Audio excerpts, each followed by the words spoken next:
listening to the home of cool, irreverent, and entertaining talk, right here on LA Talk Radio.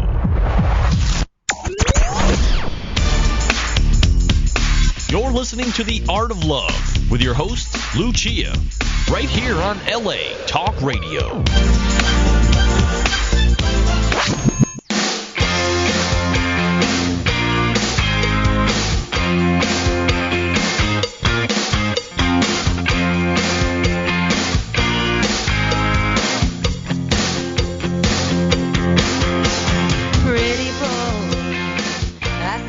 Hello and welcome to The Art of Love. My name is Lucia.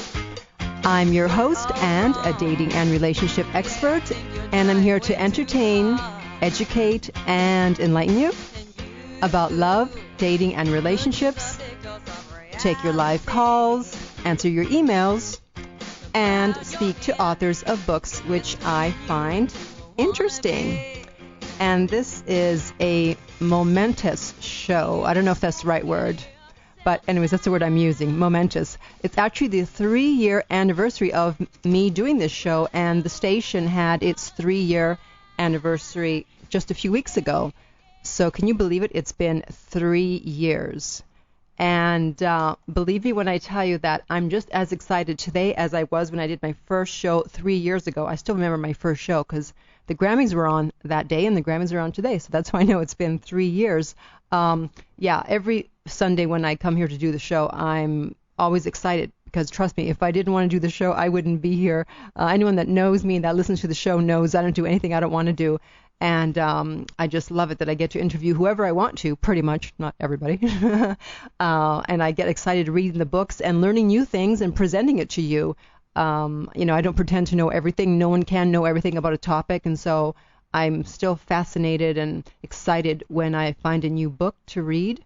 And there's always something to be learned from every book I read, even for me, who I've read. I don't know how many books I've read. I don't know, but thousands, but definitely over 500. So today we have an interesting title, interesting take on the subject of love and relationships. You know how when you shop, you're supposed to look at the ingredient label on the back of boxes and cans, etc., etc. Not everyone does, but I certainly do. And so this author very cleverly, is that the word?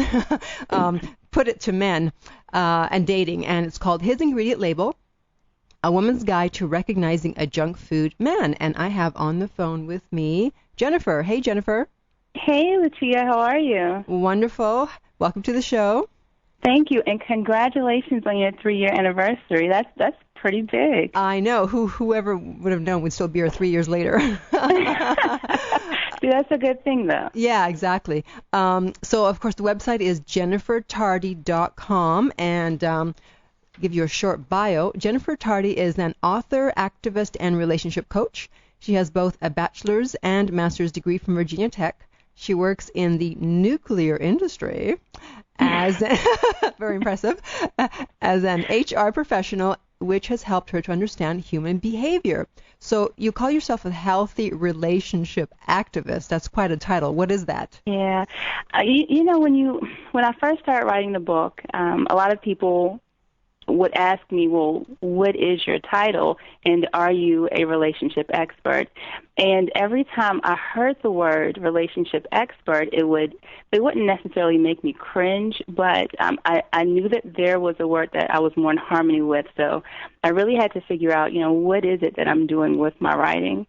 And what I realized is that I'm heavily advocating healthy relationships. So in everything that we do and what we experience, you can't get around relationships, whether it's a romantic one with your coworker, family members, and even when you're all alone, you still have that relationship for yourself. So as a healthy relationship activist, I'm really trying to help people understand that there are benefits to seeking and maintaining healthy relationships.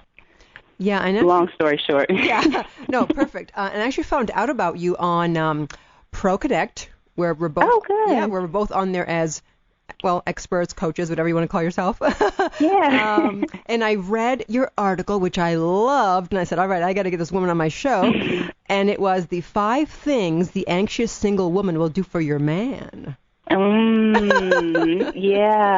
In that article, it was probably one of my more controversial ones, and it did receive a lot of attention because, you as a healthy relationship activist, you meet people who are also in healthy relationships. But even when you're in one, you still have to be on your toes. And so with that article, I was really trying to empower women who are currently in healthy relationships to not forget to remember to be choosable for your man, because if you're not, if you're always the one throwing your hair back in a ponytail, walking around in sweats all day, and and really not trying to take care of yourself for you and for the person that you love, then there could always be that woman. And this is not referring to your typical single woman. I'm referring to the woman who is anxiously waiting for you to slip up so she can take him specifically, because she already knows that he's a good man. And why was your article controversial? Well, in the very beginning, I think there were some single women who may have taken offense to it, because it could have appeared like I was speaking about all single women as anxious single women. But no, I'm very specific about this, that this is not your typical single woman. This is the single woman who is looking for your man. And there are people out there like that, unfortunately, who do wait for an opportunity to take someone that they already know. He is a good man, so let me go ahead and take him away from her. So this is more to empower the woman that's in the healthy relationship to stay on your P's and Q's as well.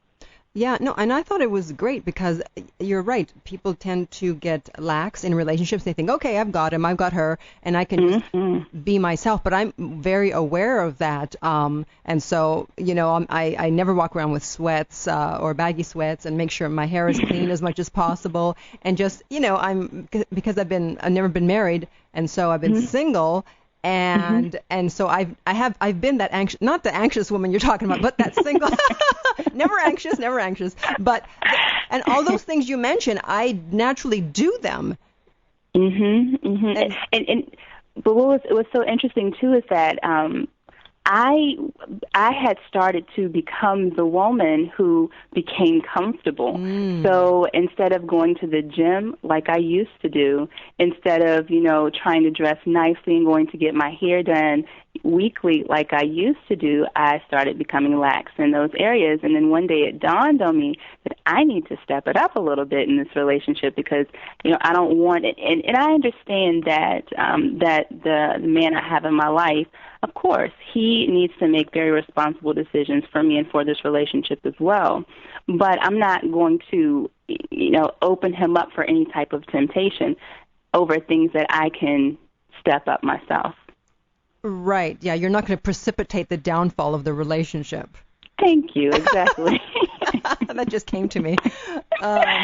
Yeah, if it's going to fall, it's going to fall on its own, not because you're going to help it down the hill. Thank you. I'm not going to contribute to it. Right, exactly. Well said.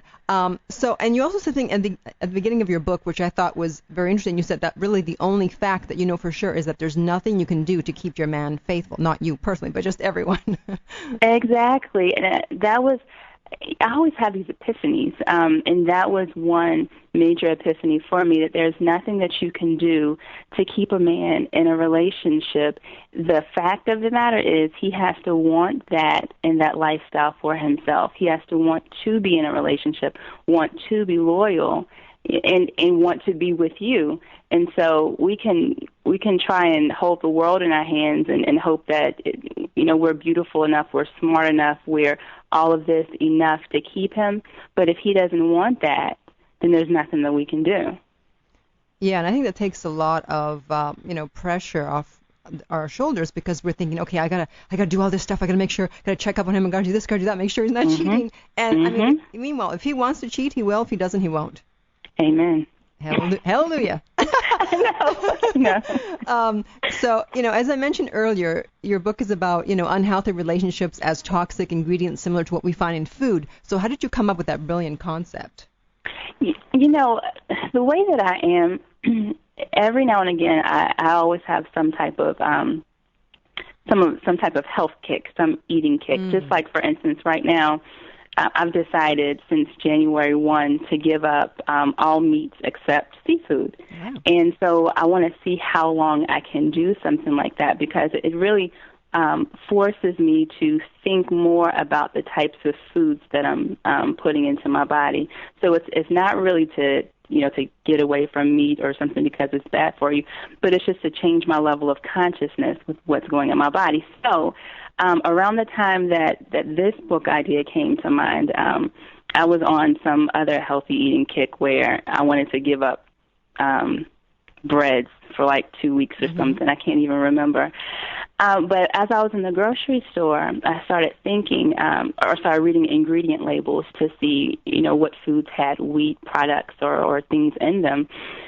And I said a couple of times, it's interesting that now I'm reading ingredient labels and I know what's good for me versus what could be harmful for me. What if men had ingredient labels? And one of my girlfriends was with me at the time when we laughed it off, but that thought just kept coming back and back and back. What if men and women wore ingredient labels? Wouldn't it be so much easier to decide earlier on whether to stay in the relationship, whether to even pursue a relationship, or whether to run away from it? So that's the concept. Yeah, and I think that's a great idea because, I always look at food labels. And unfortunately, more often than not, I end up having to put the item back on the shelf because I definitely look at the carbs. And just the other day, I was looking at one item, and I think it was like 98 carbs in like the whole pack. And I was like, oh my God. I'm like, no, I want this, but I can't have it. And exactly. And it goes to show because, I've visited your website and everything, and I follow what you do, and you have a phenomenal figure. And because you're paying attention to what's going in your body, you know that this is the outcome that you want to maintain a great figure. So you have to be selective with what types of ingredients you're eating. Yeah. And when I do eat junk food, I'm like,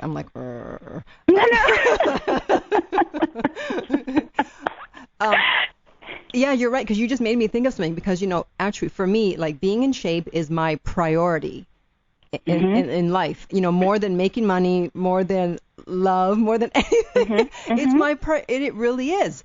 And so since I make it a priority, then I'm willing to, like I said, forego certain foods because I refuse to gain weight.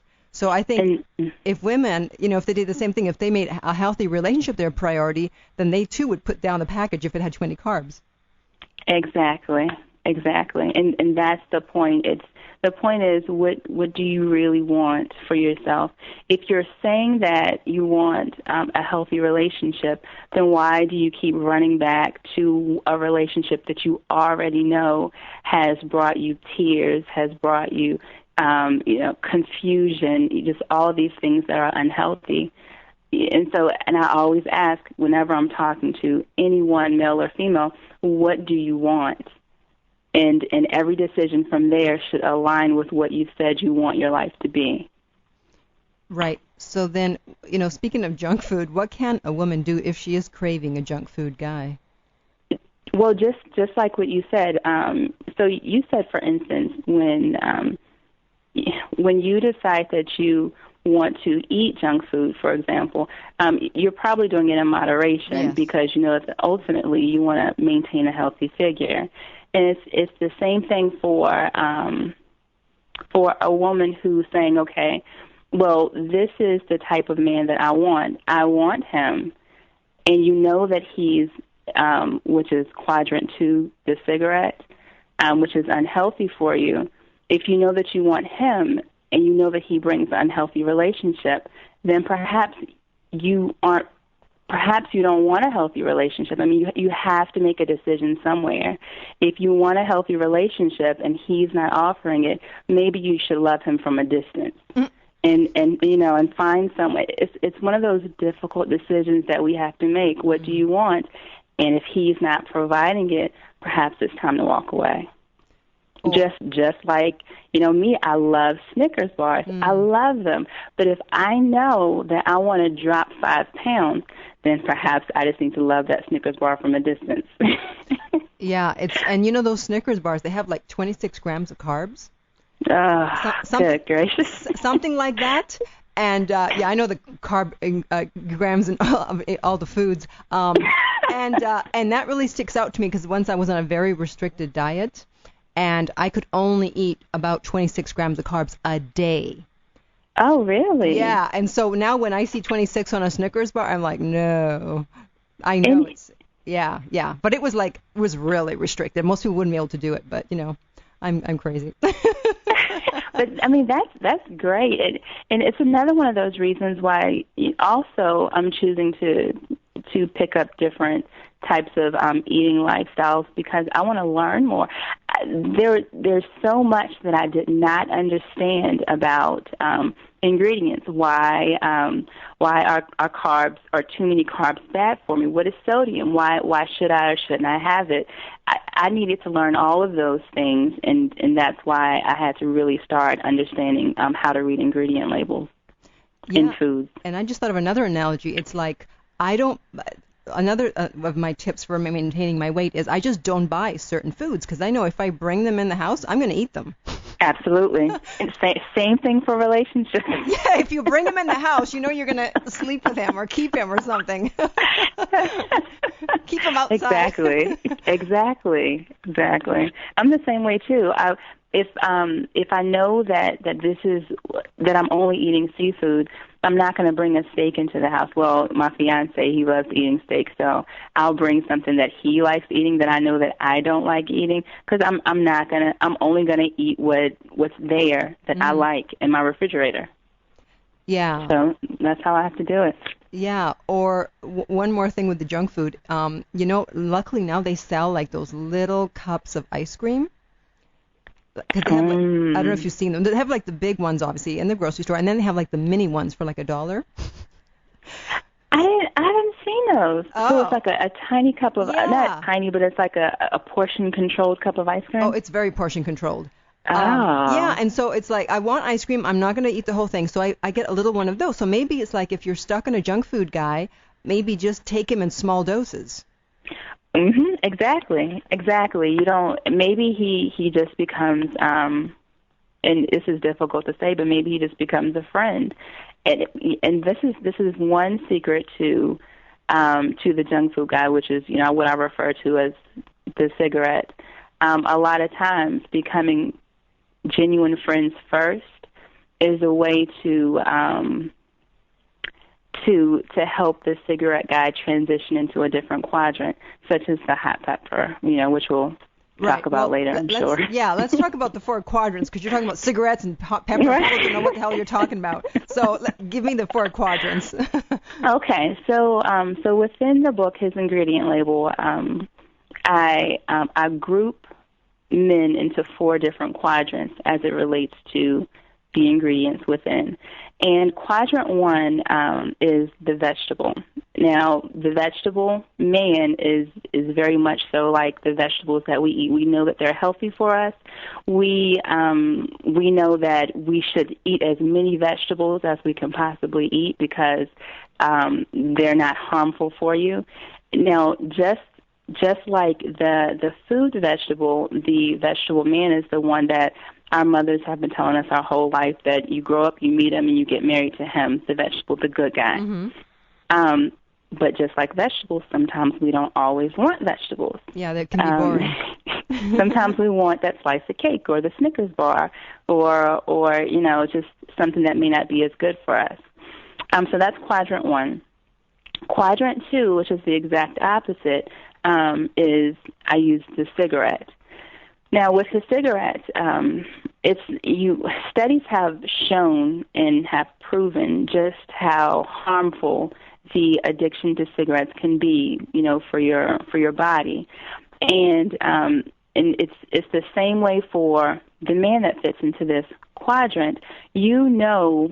From the moment that you meet him, all of your radars go off that this man is not going to bring a healthy relationship to you. Mm-hmm. Odds are he's probably told you that he's not looking for a relationship, that he's the guy that, it is, you knew what this was type of relationship.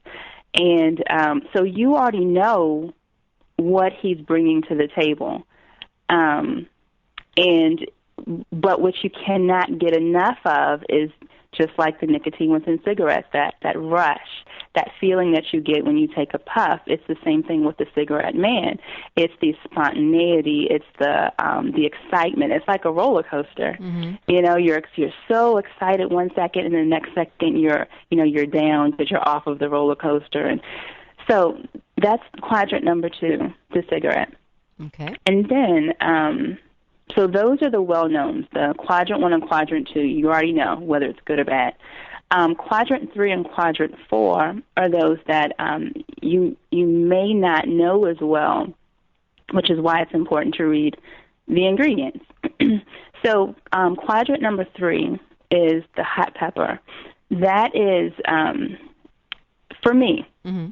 In doing my own research, I always thought that hot peppers would be bad for you because, they're spicy, they're hot peppers. Right. But in doing my research, I learned that having them as a part of your diet, it actually helps with your digestion. Mm. And so the reason why I put hot peppers into quadrant 3 is to really fit into the don't judge a book by its cover. A lot of us as human beings, we have a tendency of looking at someone, their current place in life, and saying, oh, I'm not interested. He or she's not my type. Mm. Whereas if you actually take the time to get to know someone who may fit into the hot pepper quadrant, you may find that they're exactly your type.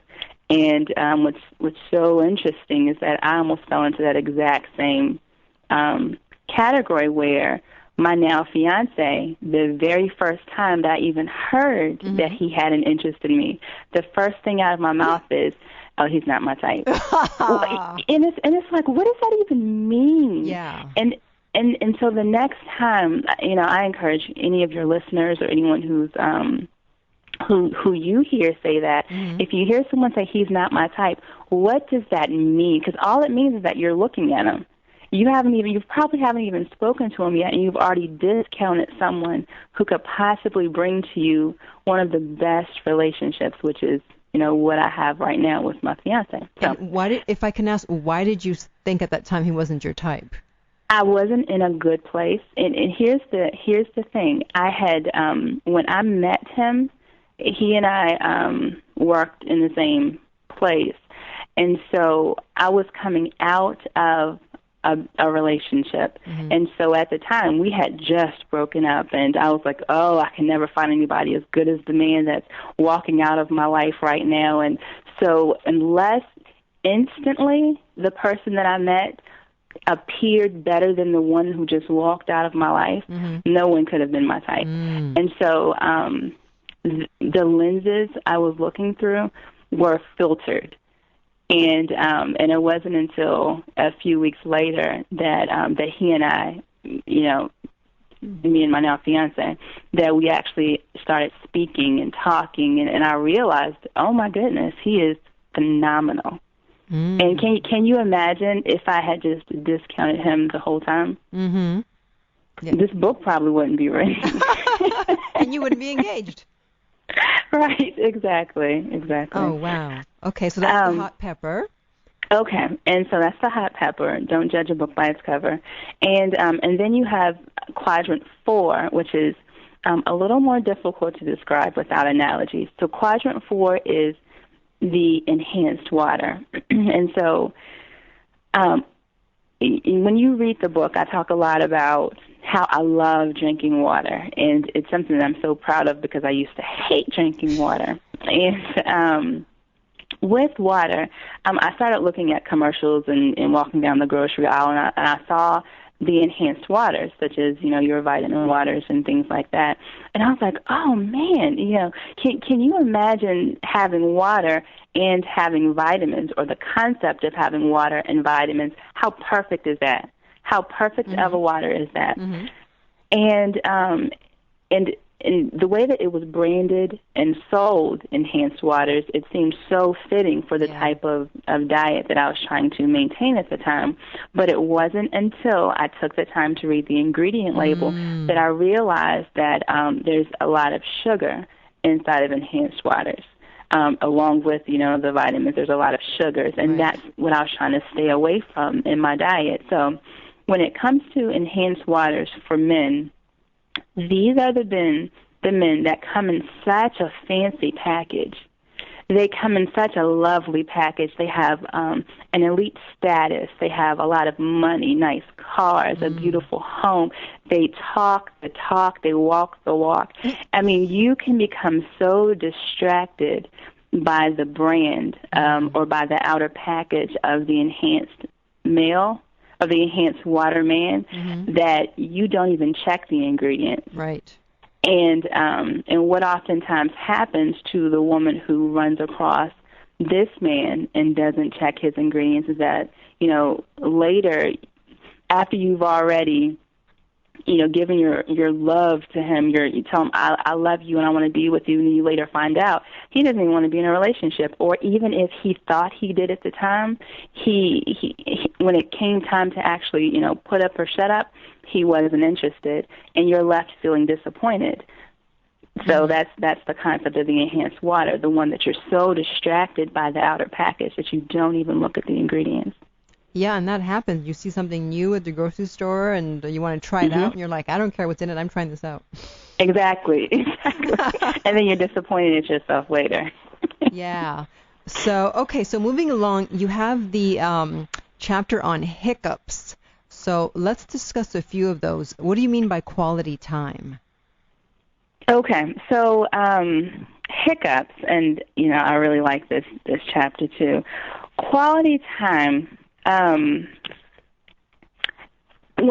I talk about relationships, a person who wants to be in a relationship with you will show you. A lot of people say, well, how will I know? How will I know? He'll show you in his actions.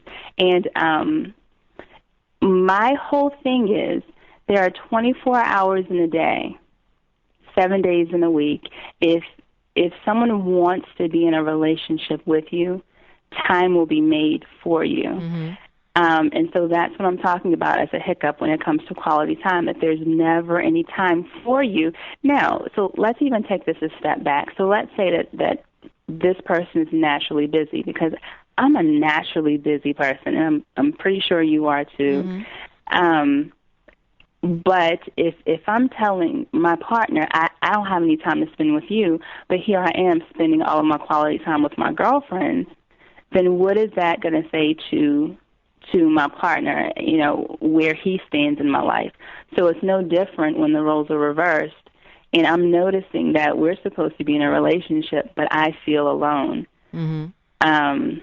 So that's a hiccup. A hiccup are those things that you're now noticing something's not right here in our relationship. Right. And let's go to one more. What about his intentions? His intentions, and I'm actually looking for the same one that we're talking about too. Or do you want to do the poor decisions one? I love poor decisions. One thing that I used to do, and whenever I was dating someone, I used to watch the decisions that they made in relationships. So, for instance, poor decisions would be like, if you're telling me that you want to come and see me and spend some time with me around 6 o'clock, and then 8 o'clock gets here, 9 p.m. gets here, and I still haven't heard from you, and And then when I finally talk to you, you say, oh, I just got wrapped up in something. So instead of actually giving me a call out of courtesy to say, hey, I'm wrapped up in something, I can't make it on time, that's a poor decision. Now, understand that some things happen sometimes where you don't hear back from a person or whatnot. But if something like this happens consistently, if poor decision-making happens consistently in your relationship, then that's a red flag, and that's something that should be paid attention to. Right.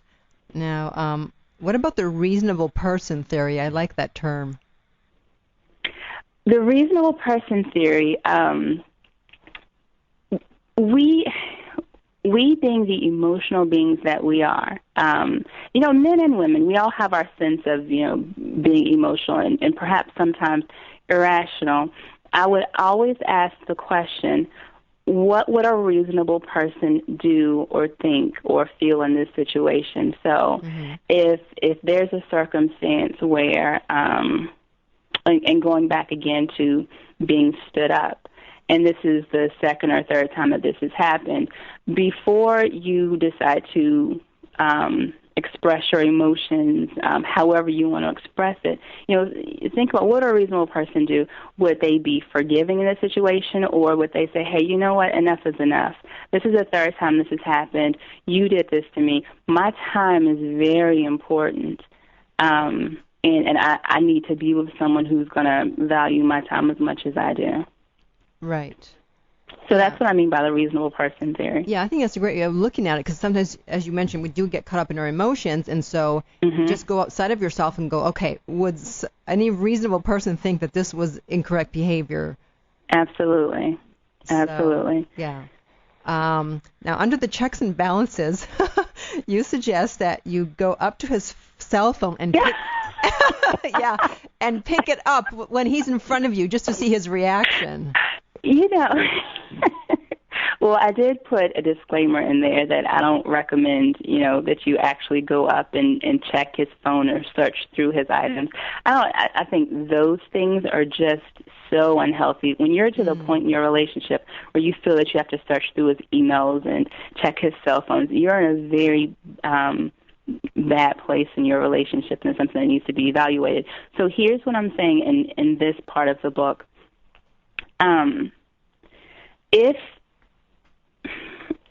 So in relationships, when you first start dating, things are pretty open. When there's nothing to hide, when everything is on the table, things are pretty open. And something as personal as a cell phone, let's say I didn't have my cell phone, but I needed to use his cell phone, there really wouldn't be any issues with me picking up his phone and going to use his phone if we're in a relationship together. And vice versa, him picking mine up, I have nothing to hide. Pick it up, use it, you need it. So in this checks and balances situation, if there's something to hide and you walked over to his phone, one that you could have used any time in the past, and now all of a sudden he becomes very squirmy or very uncomfortable, and I've even seen this to the point where an argument could come just because you walked to his phone and touched his phone. Yeah. Then there's a red flag in the relationship. I think so. That's interesting. That's such a great way to find out if there is something that he has to hide in the phone without actually looking in the phone. It's like the fact that you just pick it up and he freaks out tells you what you need to know right away. And some people, they may not outwardly freak out, but there will be a sense of tension, a sense of being uncomfortable, and it's just about you being aware of what's happening, right? Maybe or of his expressions. He'll get like a deer in the headlights look and wonder like, what are you doing? Yeah, like, what's she gonna do next? Exactly. That's funny. Now you mentioned something called zero tolerance. So what is that? I love the concept of zero tolerance because I even came up with it because I was talking to one of my girlfriends who had reached the point of zero tolerance. She said that here's what I know I deserve in relationships as it pertains to healthy relationships. If someone's going to come to me wanting a relationship, I have zero tolerance for foolish behavior. But zero tolerance is more than just saying I have zero tolerance. It's showing it. If you're saying that this is what I want in a relationship, someone who I can trust, someone who will be loyal, someone who will be consistent, dependable, and the moment that that person strays away from those character qualities, then you're saying I have zero tolerance, I'm done. It's just like when colleges have zero tolerance, with or like high schools now are having zero tolerance with bullying. Yeah. They're going to enforce strict consequences to people who are bullies. It's the same thing in relationships. You have zero tolerance for nonsense. I think most women should think about that, should take that concept on. Yeah, the only problem is, in theory, that sounds great, but it's easier said than done, because when, you're into someone and your emotions are involved and all that jazz, it's very hard to all of a sudden go, okay, that's it. Here's the thing. Most things that are in this book are very difficult when your feelings are so involved with the person, most of these things. So here's why I really speak to the concept of his ingredient label. So you can start making these decisions, so you can start paying attention to this person's actions long before your feelings become heavily involved.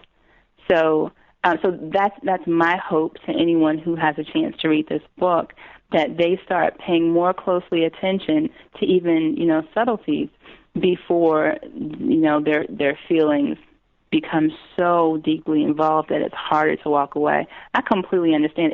It's so much easier said than done. Mm-hmm. Yeah. Now, so you work in HR, and you have a chapter about recruiting in the right zone. So what is that all about?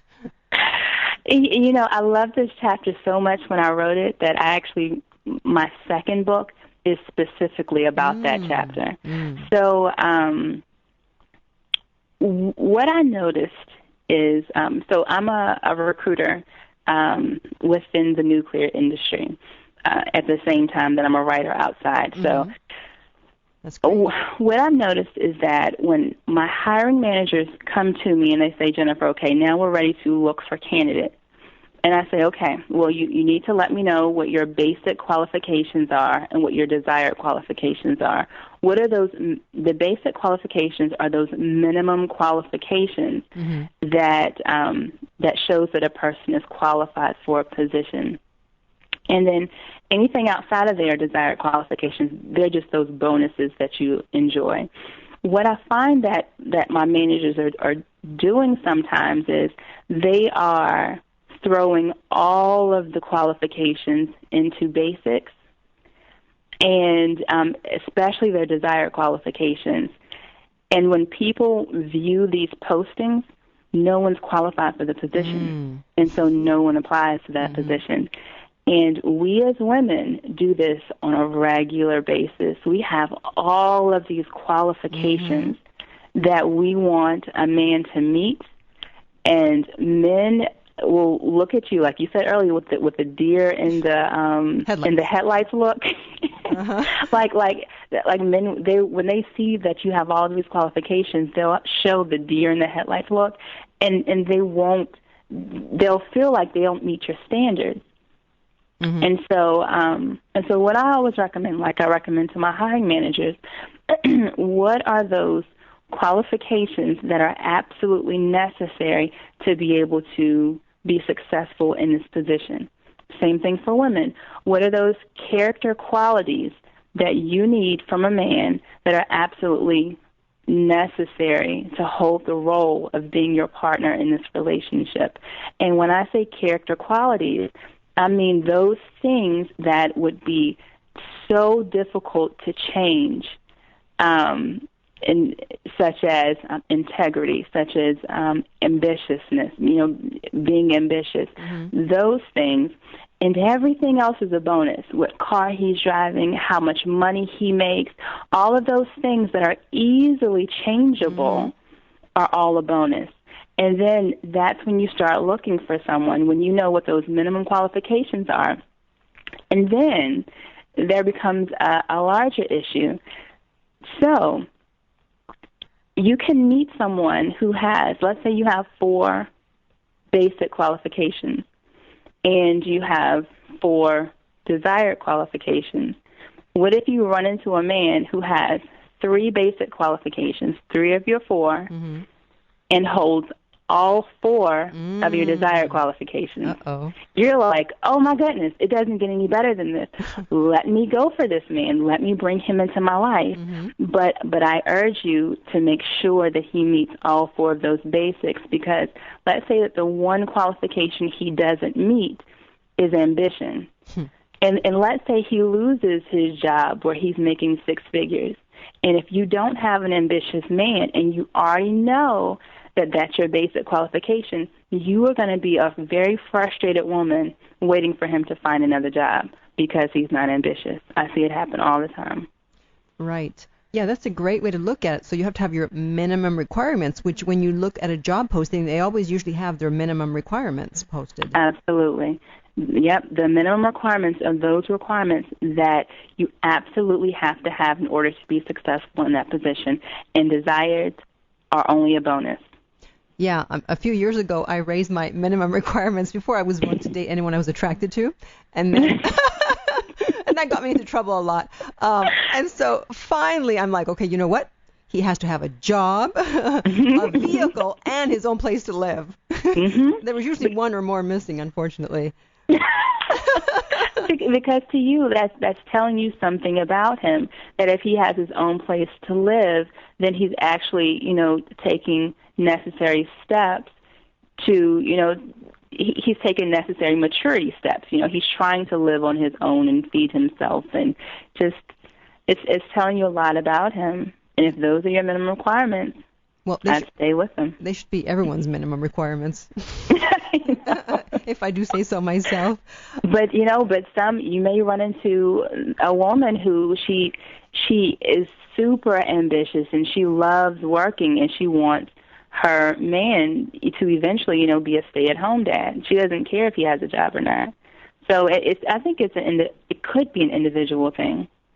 Yeah, but you want to know that at least you want him to have a job when you first meet him, and then if you want him to stay at home, he can always quit. But at least you want to know he has a job when you first meet him. Yeah, that is a good point too. Yeah, otherwise, how's he going to date you? How's he going to take you out? Right. Can't do McDonald's all the time. Exactly. Yeah. So you had a quote in your book by a woman, and I love this. You said, if a man wants you badly enough, he will find you even if you're under a rock. I loved that quote. And I remember the day that I heard this quote because this was a long time ago. I had just broken up with someone, and then I moved, and I was thinking about changing my cell phone number. And so I went to this woman, and I was explaining to her my situation, and I said, well, what if he can't find me? What if he can't find me to come back and beg for my forgiveness, to come back and try and sweep me off of my feet again and tell me how silly and crazy he was forever doing me wrong? And she said, listen, honey, she said, if a man wants to find you, he will find you under a rock. You just keep living your life and doing what you're doing and make your decisions based on what makes you happy as opposed to what's making him happy, such as having you accessible to him. If he really wants to find you, he'll find you under a rock. I haven't forgotten it to this day. That was at least 10 years ago when she told me. Wow. Yeah, the days before Facebook and all that. So now it's easy to find people. Exactly. If you really want to. Yeah, I agree. Actually, my friend, that's how she ended up getting married. She was dating this guy for, 7 years, and, he didn't want to get married, and she mentioned it one last time, and he got mad, and he yelled out, he's like, I'm not ready! And so she was living out of town at that time, so she thought, okay, no problem. So she went back to where she was living, she changed her number, and he could not get a hold of her. And he started freaking out, and he started thinking about things, and he asked his friends, what should he do? And they all said he was making a mistake. She was great. And so he somehow found her number, and went to visit her, and, told them he was ready. See, he found her. I mean, I've had like a guy call my mama before. Called my mother to find my number just so he could call me. If a man wants to find you, he'll find you under a rock. Exactly, because they're the hunters. So when they have a mission, it's like, all right, I have to find this person. I'm going to do it. I'll turn over every rock until I find her. That's right. Yeah, that's a good thing to keep in mind, because otherwise, we think, I'm going to... And then don't you find, I find this so often, that people that I've broken up with or people from the past, they always seem to want to come back eventually. Did you find that with you? Yes. Yep. It happens. And I saw one of your tweets about that. Yes. Because it happens all the time with me. I don't know what the hell's going on.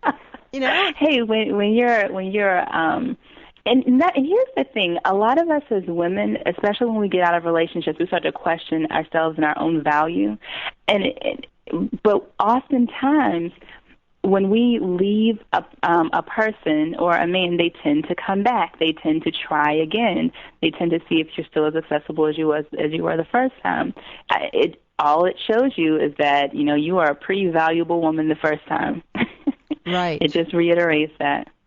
Yeah, it was crazy because there was a while there, and I did tweet about this, and I'm like, I feel like the only woman on earth is like, it's all these years have gone by and they still haven't found someone. Now they're still looking for me. I mean, it's great for the ego, but come on, there's got to be another woman out there for them. That is so. And when I read it, I actually laughed out loud because you said it was 5 years ago? Yeah. Yeah. That's funny. And he's saying, why wouldn't I still be interested? You're beautiful, rah, rah, rah. And I'm like, well, you should have thought of that the first time around. Thank you. Isn't that the truth? Okay, so we only have a few minutes here. So I understand you're working on a year-long project called The Letters to My Girlfriends, 365 Days of Pure Inspiration. So that sounds really interesting. What is that? Yeah, what I realized is a lot of my girlfriends are going through things. I mean, in our own evolution as women and trying to live up to our own potential, we sometimes, come across hills and mountains and, detours. And so and I always say, if I could write one letter that could change the world, I'd write 365 of them. So starting January the 1st of this year, every single day I write one letter of inspiration to all of my girlfriends. And I say all of my girlfriends, but the distribution list has increased so heavily that I now have close to 500 girlfriends, and we're only on month 2 of writing letters. I think I just wrote like letter 40-something today. So, and it's such an amazing thing because there's so many people out there who are looking for inspiration, and I write about anything and everything, and it's just like the two of us are holding a conversation, and I'm inspiring you that morning at 8 o'clock in the morning. So, and one thing that I'm doing now, I actually opened it up where every Friday is Friend Friday, where we'll have a guest girlfriend write a letter to all of my girlfriends. So so they can write their inspirational letter on Fridays too. So if anyone who's interested in signing up for it can just go to jennifertardy.com and you can sign up there. Wonderful. Okay. Well, that is it. It's been very interesting, a lot of fun. Same here. I really enjoyed this, and definitely thanks for having me. And I'm glad you laughed out loud. It's always good to know that someone is reacting to the tweets because, I write them, and you never know what the reaction is, right, unless someone writes back. Yes, exactly, but that was a funny one. Good. So, again, the book is His Ingredient Label, A Woman's Guide to Recognizing a Junk Food Man, and this has been Jennifer Tardy. Thanks so much for being on, Jennifer. Thank you for having me. Okay, take care. Bye-bye. Bye. All right. See, there's always an interesting angle to take from the world of relationships. And me being into food, of course, I wanted to read that book and find out what it was all about. And I also suggest you read her article about the 5 things that an anxious single woman will do. Okay. So before I go, I'd like to thank you for listening, especially if you've listened to my shows over the last 3 years. I'm sure at the beginning there weren't a lot of listeners, but now it's really built up, and I'm really proud of that. So to everyone that's been listening, even if you've only heard one show, I really appreciate that you are there. And my website is theartoflove.net. You can sign up for my free weekly newsletter there. I'm putting my blog up soon. I know I'm a little late, but I'm finally getting it together with the blog. It will be up this month, I promise. My book is at lessonsoflove.net, and I've redone that website, so I'm happy about that. If you've been to that site before, go back again because it's all new and different. And that's lessonsoflove.net. And in the meantime, remember that love inspires, empowers, uplifts, and enlightens.